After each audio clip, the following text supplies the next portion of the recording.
question comes from Lauren F., whose question has 30 votes, and it is, how useful is HTMA testing, hair tissue mineral analysis, for monitoring mineral and heavy metals in the body, storage of them, how much is being used, excreted? I've seen more practitioners using it lately, but also skeptical about some resources out there about it. I am going to answer this question primarily from the perspective of nutritional status testing, because that is much more in my expertise than heavy metal testing. And I wrote in an ebook called Testing Nutritional Status, the Ultimate Cheat Sheet, where I give my complete system for managing nutritional status with dietary analysis, lab testing, and signs and symptom analysis. And what you'll see in there is that there is a role for hair trace mineral analysis, or HTMA, as an optional add-on in the comprehensive screening. And the rationale for this is basically that there are some nutrients, like particularly the ultra trace minerals, where we just don't have well validated markers, and there really aren't very good commercial tests. And so you might as well throw this in as a way to capture some of that, even though the hair mineral analysis is not very well validated testing. Because there is no well validated alternative, the hair mineral analysis will capture in a fairly cost efficient manner just some data on some of those ultra trace minerals for which there are not very good validated tests. And then there is some value in edge cases where, for example, maybe your serum copper is very low and you have a copper transporter defect that raises your hair copper. If you run that, you might catch that earlier. Whereas, and you might have a clue towards Wilson's disease, for example, if you've measured serum copper and serum ceruloplasmin and you calculate the so-called free copper from that. But if you didn't do that and you have low serum copper that doesn't respond even to high doses of copper, you may very well have Wilson's disease, and you might have seen that faster if you had caught the hair copper in the hair trace mineral analysis. So that's where I see the utility in my system. Now, when I designed this system, what I was looking for was, what constitutes a good marker of nutritional status?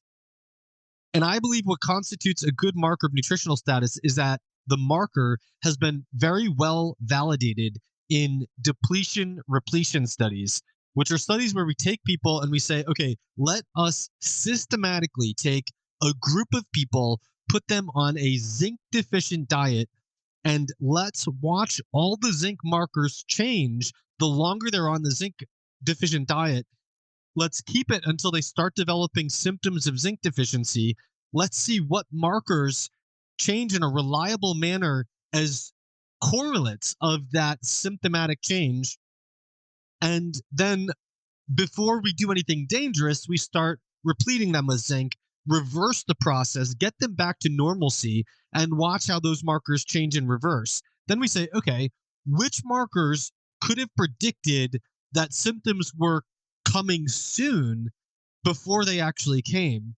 What markers and what thresholds for those markers tell us that someone is in a clinically manifesting state of zinc deficiency?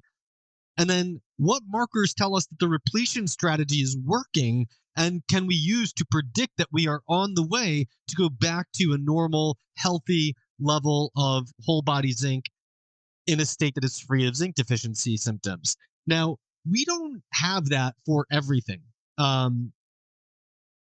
We have that for zinc, the very small but very well designed, elegant studies that Janet King did decades ago, we have for zinc. And these are probably the best depletion repletion studies that we have for any mineral. And then for other minerals like copper, we don't have such an elegant way to correlate everything with the symptomatic progression, but we do have depletion repletion studies where we can say, okay, what happens to these various markers when we put someone on a low copper diet? What happens to those markers as we replete them? And we don't have elegant data of, this cutoff means symptoms are coming soon, but at least we know what markers do and don't respond well to depletion and repletion with copper. And then another example would be selenium, where we don't have deliberate depletion repletion studies, but we do have finding whole populations with severe selenium deficiency in areas of China where the soil is severely deficient. And then we can say, okay, let's take a subset of these people as we fix this problem and look at all these markers and see what markers improve, not on the way to deficiency, but on the way from deficiency to a healthy level of selenium where everything is biochemically optimized. And so the question then, when I made Testing Nutritional Status the ultimate cheat sheet, was what is the best case? Like, the best case scenario is to have that best type of data, which we have for zinc, or I would say the second best data would be for selenium, and the third best data would be what I described for copper. To what extent does any type of data for any marker conform to that level of rigor? And of the ones that do, what are the best ones for each nutrient? And hair mineral analysis was nowhere in that equation for anything. Now, I think a really good resource, not the best resource, but a very good resource. This is the 2009 issue 6, volume 89, issue 6 of the American Journal of Clinical Nutrition. This is a pretty rare example where I would actually want to consult an issue, where it would actually be useful if you had the physical magazine type issue in front of you, because there are a bunch of highly related articles that all follow the same methodology for different nutrients all in one place. And I'm not going to say that this is, and it's in the supplement of this issue, I'm not going to say that this is a standalone universal resource for nutritional status testing, but I do think it is a good starting place. And if you read this article, Assessing Potential Biomarkers of Micronutrient Status by Using a Systematic Review Methodology, this is the introductory methods paper for what they did in all the rest of the biomarkers for each nutrient. So you have riboflavin, you have B12, you have vitamin D, you have copper, you have selenium, and so on. And unfortunately, they did not do this for all the nutrients, but they did it for a lot of them. And you always, of course, want to see, okay, what's been done since 2009.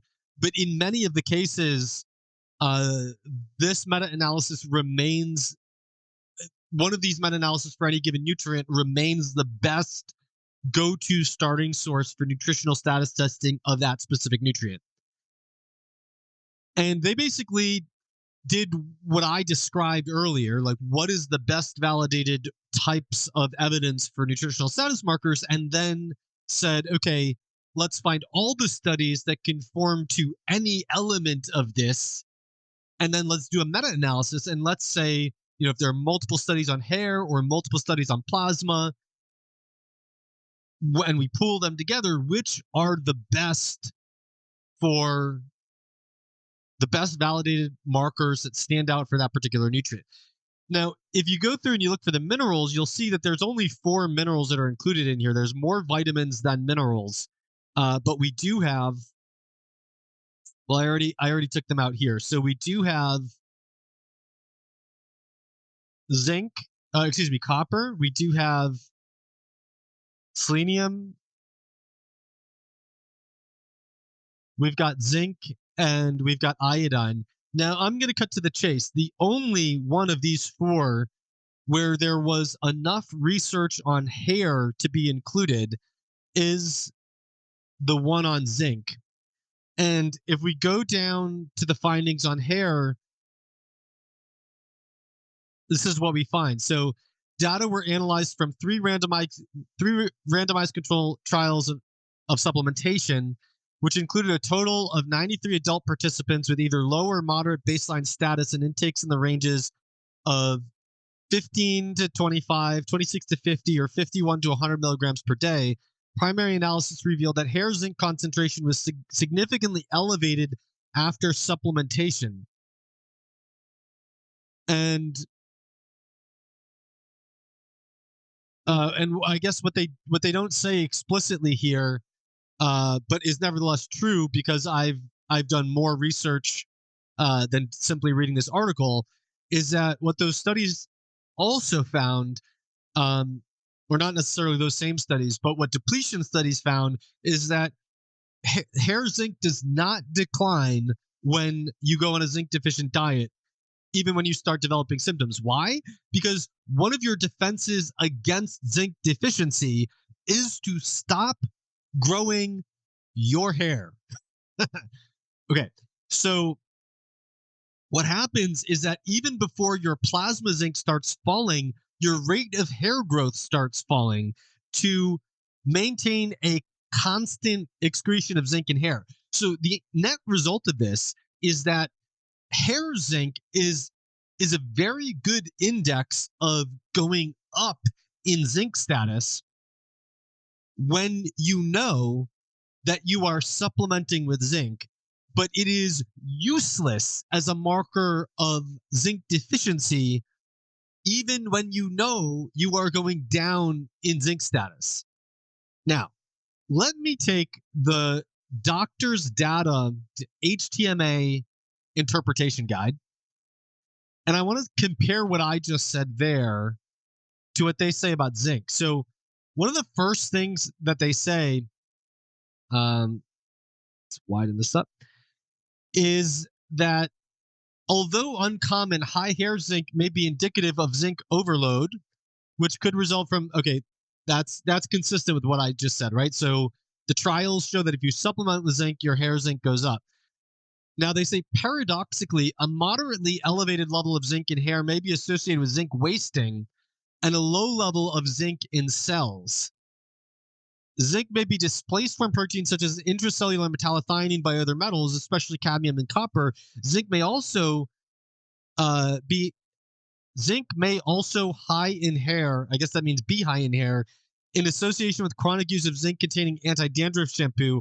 Rough or dry, flaky skin is a symptom of zinc deficiency, so it is not uncommon for zinc-deficient patients to use an anti-dandruff, anti-itch shampoo. A result of high hair zinc warrants further testing to assess zinc status. Confirmatory tests for zinc status include whole blood or RBC elements tests. All right, now, if the people who wrote this guide had gone back and read any of the materials on the validated markers of zinc status, they would say confirmatory tests for zinc status include, most importantly, plasma zinc. I think the reason they don't say that is because this guide is actually a marketing materials for their other tests, right? So they also have whole blood and RBC element tests. So this interpretation of the hair mineral trace analysis test acts as a marketing funnel for the other tests. And notice that they don't have any citations for any of this, okay? Because, I don't know, they made it up or they took it from what's been written in a book 20 years ago from someone's clinical experience or whatever. I don't know. I don't know because they didn't reference it. Now, what I want to point out here is that what I just told you was that when you know you're supplementing, your hair zinc goes up. We know that in the validation trials of zinc supplementation that everyone was taking a supplement. So we know the reason the hair zinc went up was because of a supplement. We know from depletion trials that hair zinc does not go down in deficiency, so it's useless in that case. And we know from doctors' data, from wherever they got this information, that paradoxically, elevated zinc in hair may be associated with cellular zinc wasting rather than supplementation. How would you know that? Well, if you were supplementing and that was the reason, you would know you were supplementing. I think it's quite rare to be working with welding with galvanized metal or whatever as a source of zinc toxicity, but you would, you can know your exposure in that way.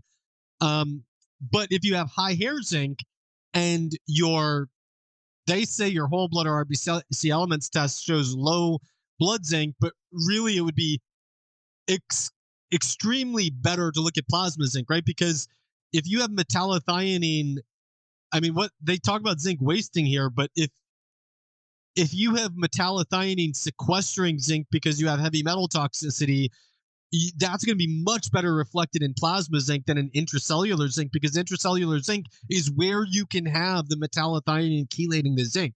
So in short, the best data on hair is with zinc, but actually it's not really that useful. It's really not that useful at all when you don't have the other data. But then the question is it really adding anything when you do have the other data? I'm not so sure. I mean, if you have symptoms of zinc deficiency and low plasma zinc, that indicates that you are zinc deficient and that you probably need to increase your zinc. And, it doesn't tell you necessarily whether all the zinc's being chelated intracellularly. But if you wanted to pursue that hypothesis, you could look at red blood cell zinc as an example, as a follow-up example. But I guess my point is that hair trace mineral analysis is really not is it's really anti-validated when we do have a lot of good data, right? Like, it's very anti-validated for zinc because you really can't use it as a starting place for zinc. You are highly likely to get thrown off by it. And at the end of the day, if the hair is telling you something useful, you must consult the other types of data, right? So I would say that when we have good data, HTMA is anti-validated, meaning it's validated to not be a very good resource, in the sense that it's not giving you highly specific information that can add specificity to your interpretation above and beyond what you find from other types of data, because the other types of data are generally better. Now, as a check against my own bias, I went on to Google Scholar and I said, okay, what's the most recent data that we have? And let me make sure that we're looking at the right thing here. Yes. Okay. So the most recent papers that have come out are these three. The most recent ones from 2017. The two before that are a book from 2012 and a paper from 2010. Now, if we go to the most recent paper, research on the level of zinc and copper in the hair of students with lower IQ, one of the things that we find in here is that hair trace mineral analysis has been scientifically proven, even though there's no such thing as proof in empirical science. Proof belongs to logic, geometry, and other, really any mathematics. Anyway, it has been scientifically proven, put in quotes, to be useful in the evaluation of general state of nutrient and health. And so if we go to reference 3, that has scientifically proven this, what we find Ogboko trace element indices in hair and saliva of school children, which actually is the most recent paper from before this. So this 2017 paper is referencing this 2010 paper. And so if we go to the 2010 paper, what this paper says is hair and saliva has become one of the most valuable and effective tools in analyzing trace element status in human. I think they meant humans. But anyway, if we go to Mark 2003, which is their citation for that statement, we have a paper, Trace Elements and Host Defense, Recent Advances and Continuing Challenges. I'm just going to cut to the chase. I got the full text of this paper and verified that the word hair does not occur even once in this article. All right, now I know I'm going to have haters who are well steeped in hair trace mineral analysis coming at me when I release this video, and they're going to say, look, you didn't look at the right materials, you go back to this book, that book, and it's going to reference clinical experience and case reports from a long time ago and whatever. But look, this all comes back down to the beginning.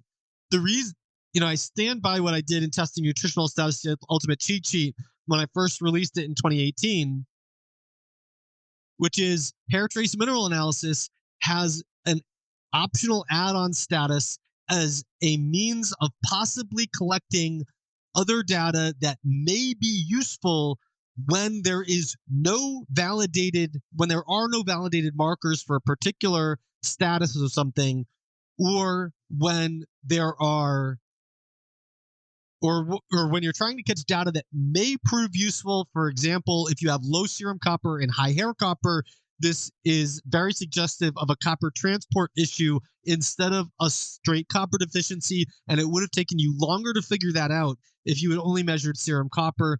Again, you may have caught that if you also measured ceruloplasmin and calculated the free copper, depending on what the copper transport defect is. But it's, and then of course for brainstorming for these many ultra trace elements or toxic elements, you might catch something on there that catches your eye and leads you to some further investigation around that thing. But it does not have any place in the central testing for nutritional status, because nothing in hair is a very well validated marker sensitive to both depletion and repletion, or supplementation beyond normal, and specific to the states of deficiency or excess. So, is it useful? Yes, but the usefulness is very limited, and it should not be the central focus of nutritional status testing. All right, thank you, Lauren, for your question. This is a clip from a live Q&A session open to CMJ MasterPass members. In addition to this episode, you can access lots of other free samples from these sessions at the first link in the description. If you want to become a MasterPass member so that you can participate in the next live Q&A, or so that you can have access to the complete recording and transcript of each Q&A session, you can join at chrismasterjohnphd.com/masterpass. You can save 10% off the subscription price for as long as you remain a member by signing up at chrismasterjohnphd.substack.com/Q&A. That's Q&A spelled out as Q-A-N-D-A. These links are in the description.